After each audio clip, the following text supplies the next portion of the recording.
Now at 5, 4 staters joined the nation in remembering and celebrating the life of Dr. Martin Luther King Jr. Also, the story of one woman's battle with cervical cancer and the advice she has for others. Plus, some schools are banning a new artificial intelligence tool, worried students can use it to write their papers. I'm Bradley Blackburn with more on ChatGPT, how the AI is already a published author. The 4 states' most watched news starts now. Fort Scott Community College joined with other groups all across our nation today to celebrate the life of Dr. Martin Luther King Jr. This is KOAM News at 5. I'm Dow Quick. The Gordon Parks Museum hosted this celebration inside the Ellis Fine Arts Center. Movies were played during the day with a day of service, canned food drive, a free lunch, and Learn event brought a guest speaker from the University of Kansas to speak and answer questions with participants. Kirk Sharp, organizer for the event, thinks the takeaway from the event is to understand the struggles still happening today. Legacy that Martin left behind, to continue that we're still fighting some of the same struggles that happened to civil rights and still today in 2023. So we want to continue the education of that, to let people know the struggle that continues to go, and we just need to keep moving forward. Sharp says the event was successful and they got a lot of food donations. In fact, the amount of canned food items collected for local Beacon food pantries doubled in size from the previous year. Both Missouri Southern State University and Pittsburgh State University will host observances tonight honoring Dr. King. The Missouri Southern event runs from 6 until 8 p.m. at the North End Zone facility. The Pitt State commemoration also begins at 6. It'll start with a candlelight vigil on the Student Oval and will be followed by a short program.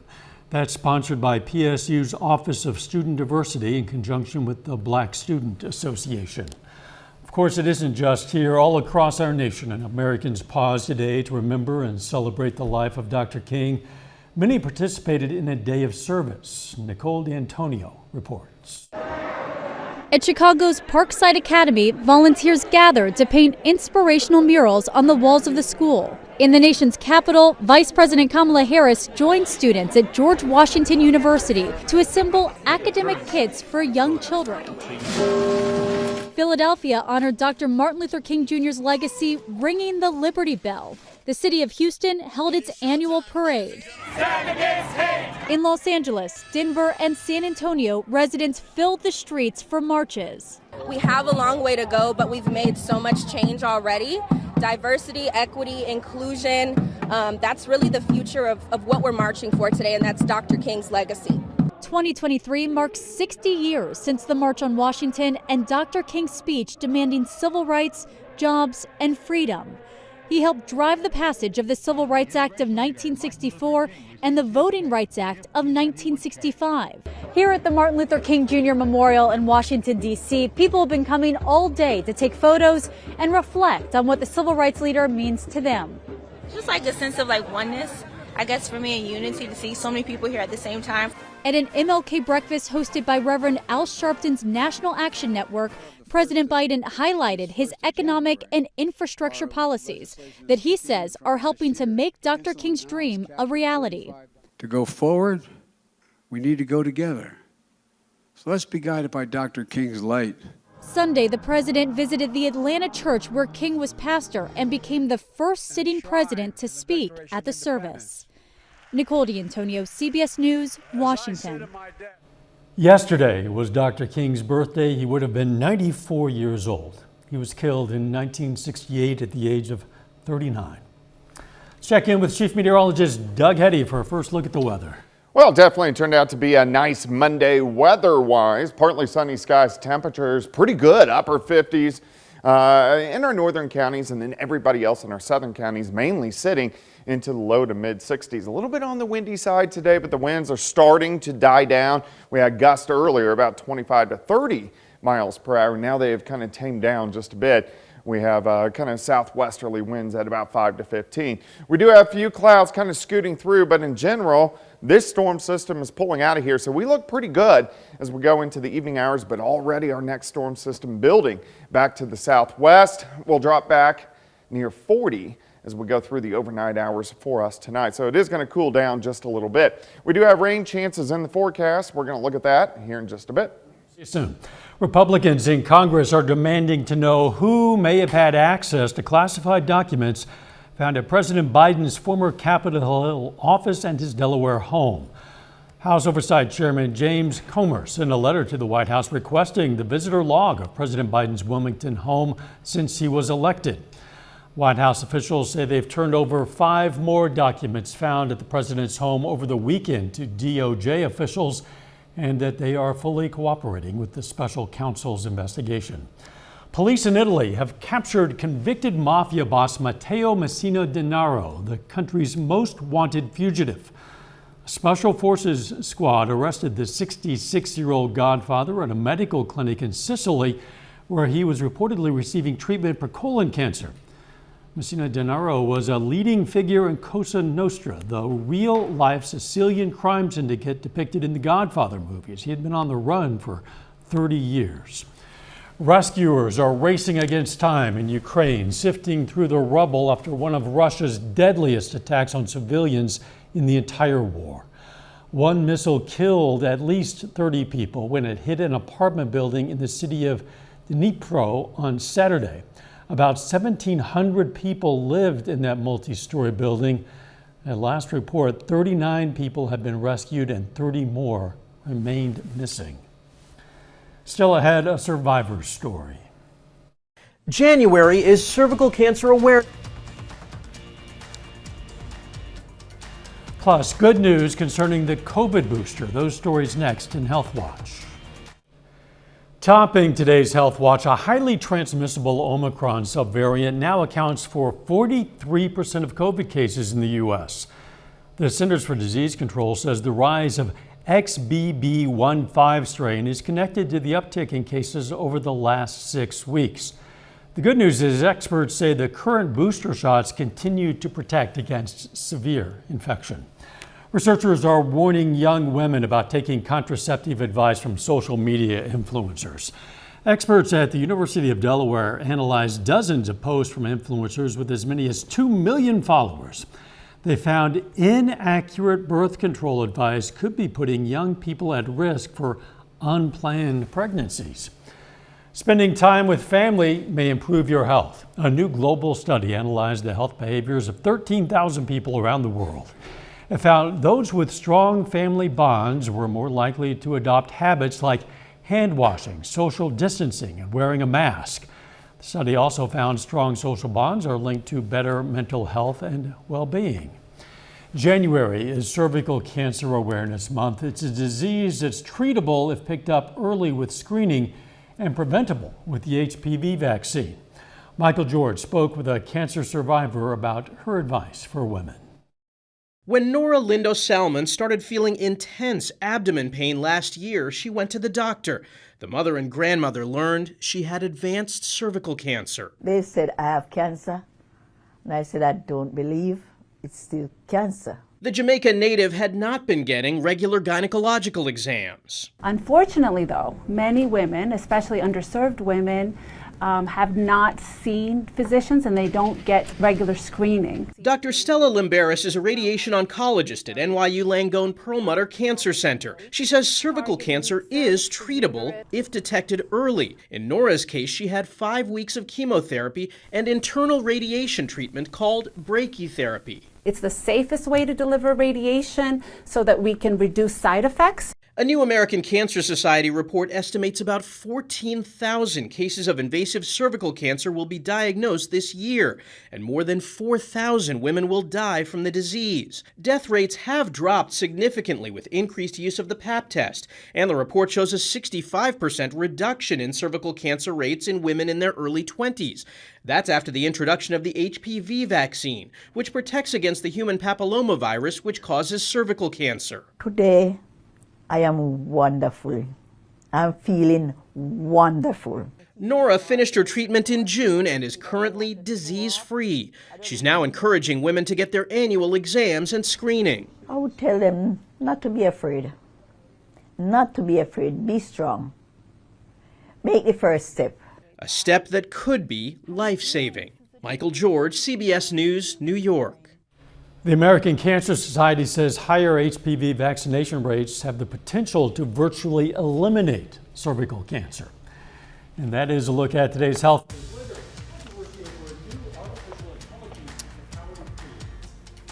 Plus, we have more rain chances as we go through the week. We're going to look at that coming up.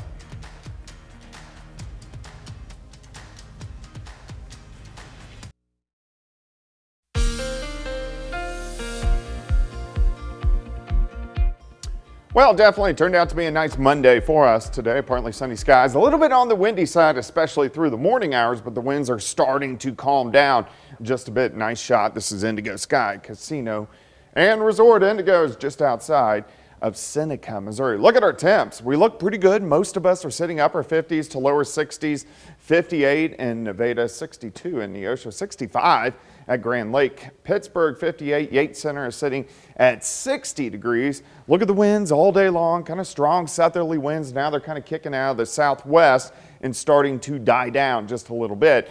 So that's what we're going to see as we go through the overnight hours tonight. 7th range line, a few planes up there, currently sitting at 60 westerly winds at about 10. Humidity is at 39%. Through the evening hours, slide back through the 50s, 40s, down to about 40 later on tonight. And you can see a few little clouds have been kind of skirting through, but in general, we look pretty good. We got one storm system that kind of developed just to the east, rolling out of here, but already right back toward the southwest. Look at our next storm system building out across southwestern parts of the U.S. So this area of low pressure will track out into the central plains by Wednesday, giving us very good chances for rain by that point in time.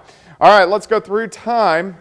Tonight, we kind of slide back upper 30s to near 40 across the region. Through the morning hours, warm up. It's going to be a pretty nice day. In fact, most of us mid to upper 50s by noon, and then we should go into lower 60s once again.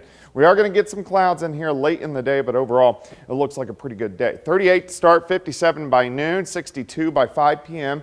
Clouds increasing, northeasterly winds at about 5 to 10. Clouds continue to increase tomorrow night. We start to get some showers in here. We're looking at about midnight, 1 a.m. Bands of light showers pushing in. Here's 6 a.m. on Wednesday, and then Wednesday morning, we get around to showers, even a few thunderstorms across the region. Nothing too strong or severe. Here's 10 a.m. on Wednesday, temperatures into the 50s. Showers, thunderstorms work through. They're going to be out of here by mid-afternoon, and then we look pretty good, but the clouds kind of stick around Wednesday night into Thursday morning as we start to cool down, so we could even see a few flurries by Thursday morning. All right, rainfall amounts with this next system, heaviest on the Kansas side. We need the rain. Most of us 1/4 to 1/2 inch, maybe some areas upwards to 3/4 of an inch. And you can see those rain chances, they shoot up. So here's tomorrow night, 11 p.m. all the way through about 3 a.m., 9 a.m., and then they start to taper off as we get into the afternoon hours. Then we get a break. But then our next storm system starts to roll in just in time for the weekend. Look at the rain starting to increase Saturday morning, could even mix with a little bit of snow. If you're heading north of Kansas City, the Chiefs play Saturday afternoon, could get a little bit of snow. So we're going to have to keep our eyes on that storm system as we go through the week. All right, 62 tomorrow, 60 on Wednesday. Good chances for rain. 45 on Thursday, a little bit cooler Thursday and Friday. Rain mixing with some snow late Saturday into Sunday morning, but staying fairly active. I mean, rain or snow chances about every 3 days. We're going to be keeping a close eye on that Arrowhead Saturday forecast. Yes, we are. Thanks, Doug. President Biden has approved a disaster declaration for storm-battered California, providing federal aid following a series of powerful and devastating storms that have plagued that state since Christmas.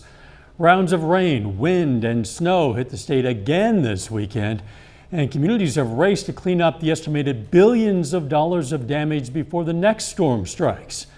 There have been hundreds of water rescues statewide, while many communities remain dangerously close to flooding from oversaturated rivers and waterways. Coming up, controversy over an AI authorship. First, though, we honor a local veteran. Clarence Thornton served in the U.S. Navy from 1960 to 1964. South Coffeyville, Oklahoma native was stationed in Vietnam, the Gulf of Tonkin, and the South China Sea. And we're proud to salute Seaman Clarence Thornton, a four-state hero. Topping today's Consumer Watch, if you bought a Mega Millions ticket in Southeast Kansas about, say, a week ago, you want to take a look at it. It seems a ticket sold in Southeast Kansas for the January 10th drawing matched all 5 numbers, but not the Mega Ball. Even though that ticket wasn't enough for the grand prize, it's still worth a cool $1 million. And at last report, that $1 million was still unclaimed. The winning numbers in that drawing were 7, 13, 14, 15, 18, Mega Ball 9. And a single winning ticket for that big $1.3 billion Mega Millions prize Friday was sold in the town of Lebanon, Maine. But there's still a chance someone could get rich tonight. That's because the Powerball jackpot is now just under $500 million with a cash option of $224 million. Anyone in the market for a new electric vehicle? Well, Tesla has dramatically slashed prices on some of its models as it deals with slowing sales and tumbling stock prices. Some of its Model Y SUVs are going for 20% less, making more versions eligible for the federal tax credit.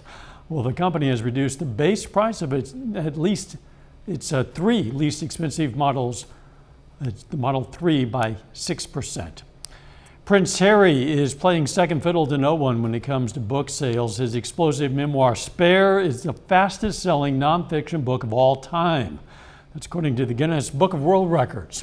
On its release day, it sold more than 1.4 million copies in Britain, the U.S., and Canada. A new artificial intelligence tool is taking the tech world by storm, but its remarkable ability to create comes with some challenges. Bradley Blackburn reports. The new AI tool called ChatGPT can be used to answer a question. The circumference of the Earth is approximately 24,901 miles. But it can do so much more. Write a news story about ChatGPT. Almost instantly, the program writes a document that looks very much like a human wrote it. I've always been curious about playing with new technology. Amar Reshi used ChatGPT to create a children's book about a little girl and an intelligent robot. He gave ChatGPT the idea, and the AI delivered the story. I essentially had a ghostwriter who I was directing and kind of providing some guidance to, and it was crafting the story with me. The book has angered some human authors, but Reshi says he wanted to show what's now possible. In my opinion, this is just the beginning of this technology. ChatGPT can tackle complex questions too, like topics that might be assigned for a high school essay. And that has many educators worried. New York City schools have already banned access to the technology on school networks and devices. I absolutely think humans deserve to know the truth. Princeton undergrad Edward Tian believes he has a solution. He created GPT-0. Teachers can use it to determine if something was written by a human or AI. Have you heard from any students out there that are a little frustrated with you? Yeah, so the reaction has been pretty astonishing. I've been hearing from teachers all over the world that have reached out. A lot of them have been trying out GPT-0 and saying it actually confirmed some suspicions. Edward is looking to improve his technology, and so is the company behind ChatGPT. Developers there are reportedly ready to release a more powerful AI in the coming months. Bradley Blackburn, CBS News, New York. CBS reached out to ChatGPT, but they declined the request for an interview. A final check of the forecast next. Up next on the CBS Evening News, the rise in alcoholic liver disease among young women. Then on KOAM News at 6, the latest on the case of a missing 4-year-old Oklahoma girl. Plus, the story of a Southwest Missouri organization racing to fill Easter eggs. And Jacob Leonard's going to report on the opening day of the Lancer Classic at Southeast High School. Stay with us for the CBS Evening News and then KOAM News at 6. Final look at the weather, Doug. Yeah, temperatures stay pretty nice, at least over the next couple days. Rain on a Wednesday. We do cool down a bit Thursday and Friday. Rain Saturday could end with a little rain-snow mix by Sunday. Another system next Tuesday and Wednesday with some snow chances, so it stays pretty active. I guess so. Thanks for joining us. The CBS Evening News is next, and of course, we're going to be right back here for KOAM News at 6. See you then. Let's make it a great evening.